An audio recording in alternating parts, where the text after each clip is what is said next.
What's going on is Anton from antondaniels.com. I appreciate you guys for continuing to rock with me. A couple different things that I took from the conversation on the Q show last night, which was an incredible show. If you guys didn't watch it, make sure you go back and watch it. Also, on this video, make sure you hit a like for the algorithm. That's your price of admission. And if you've been here more than once or you've seen one of my videos, you should be subscribed and you should be having your notifications turned on. But a couple different things that I took away from the conversation yesterday.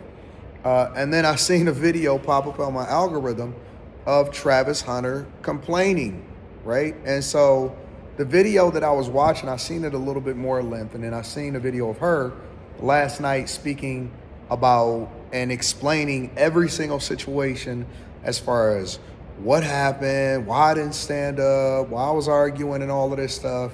None of that matters, honestly. She's probably a really good girl, and it really doesn't matter.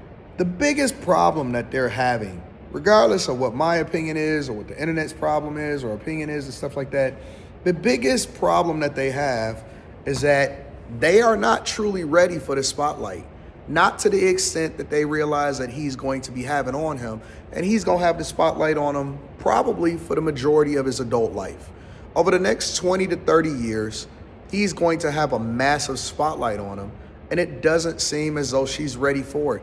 And I tell guys this all the time, just regular everyday guys, a couple guys that got a little bit of money, a couple guys that's a little bit famous. But I tell guys this a lot of times as far as the women that you wind up getting into a relationship with is that in every way you need to vet for the woman that you are going to be with when you become the man that you grow into. So, you know, a lot of us, we select people or we rock with people based off of how we feel about them today. We don't select those people, or we don't select women, which women are a little bit more business focused, even if they don't know it subconsciously. We select women based off of where we at. When I see people talk about relationships, they say, oh my God, you know, vet them or see how they feel, or are y'all aligned and all of that. None of that shit matters, to be honest with you. None of it matters as far as where you at and how you feel right now. If women had foresight, if they were smart, right, then they would have picked the man that they skipped over in the beginning because he was the one that was ultimately not going to go to jail, become ultimately successful, be the good person, not cheat on them, and be their best friend because he was probably the one that they passed up and friend zoned, would have friend zoned if he'd have stuck around long enough. But the reality is that they don't have foresight, and their women intuition is not as great as they think it is. And so that's why they wind up hoeing it out, slutting it out, and then trying to figure out how they can trap a guy to get back with him once they, you know what I'm saying, already got 3 baby daddies and all of this other stuff, right? But the reality is this, is that us guys, we then go for those same women that don't necessarily want to rock with you, that ain't really checking for you. And this is the dilemma a lot of times that we see happening within these young athletes, or we say this is the difference between black women and white women or women of another descent, is that they're willing to rock with a guy back when he was young and he didn't really have as much. But then, you know, black women in a sense, and this is the sentiment, I'm not saying that this is all the way true, there is some truth to it.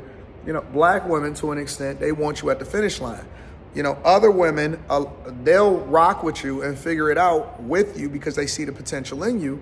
And then black women usually try to change a man that's a piece of shit into something that he's never gonna become. You know what I'm saying? So, you know, the sentiment is that when you are a guy, especially as a young guy, because a lot of times, you know, y'all have baby mamas and all this, and then you be trying to figure out what the hell went wrong, what was you thinking at the time.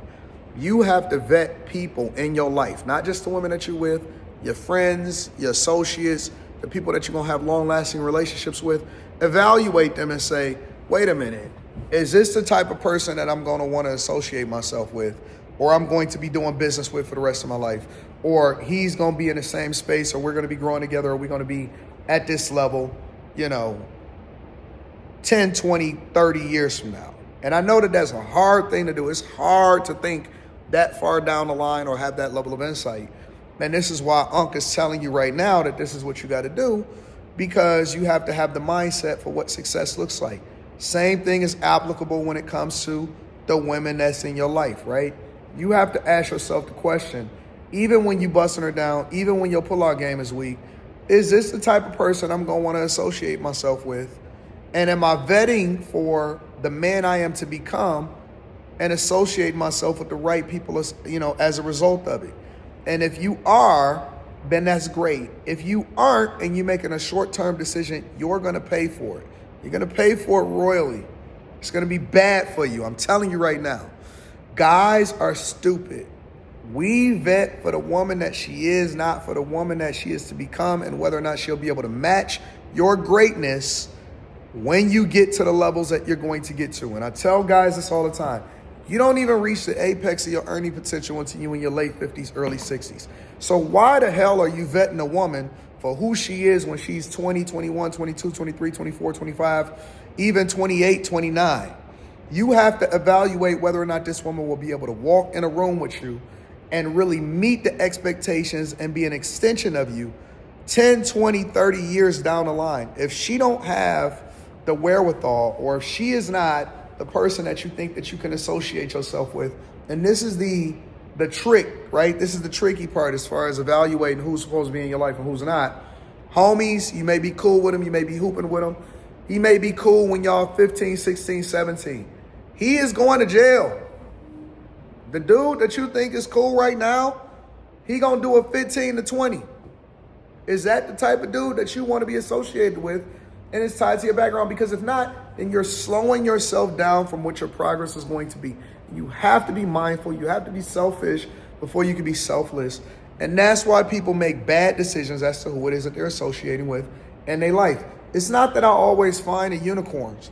It's more or less about the fact that I'm looking at the long-term play for everything, whether it be my investments, whether it be my circle, whether it be the type of content that I create, or the people that I associate with and have in my life.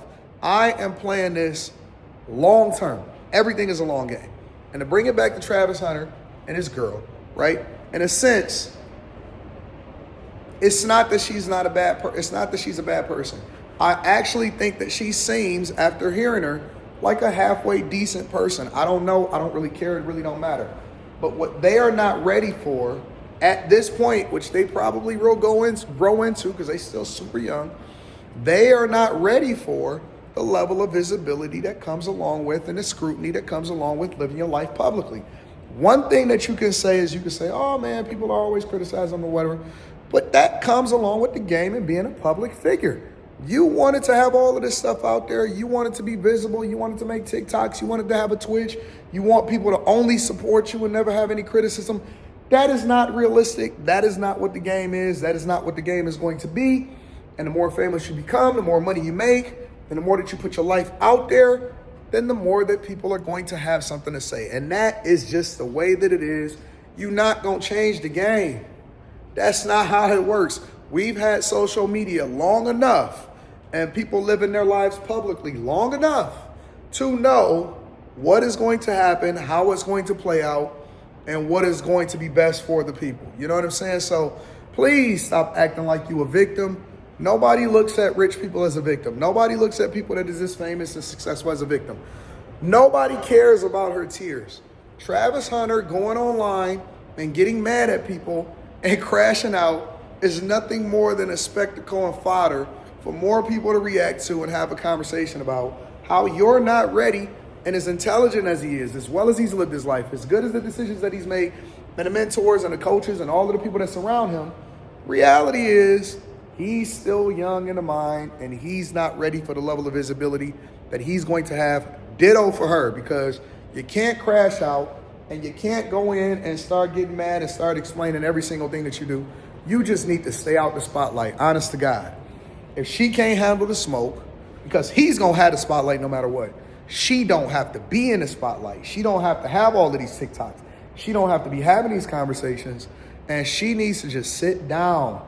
And it's going to be criticism no matter what. But you still got to sit down and you got to be quiet. You got to stop saying the quiet part out loud. Otherwise, you got to live with what comes with it. But that's just my personal opinion and perspective. Y'all let me know what y'all think. Make sure y'all tune into the Millionaire Morning Show. I'm about to go get ready for that right now. I love you. I appreciate you. I'm going to holler at you in a little bit. Make sure you tap into the Patreon. Block Club is tomorrow. It's already posted inside of the Patreon. I love you. I appreciate you. I'm going to holler at you later. Peace.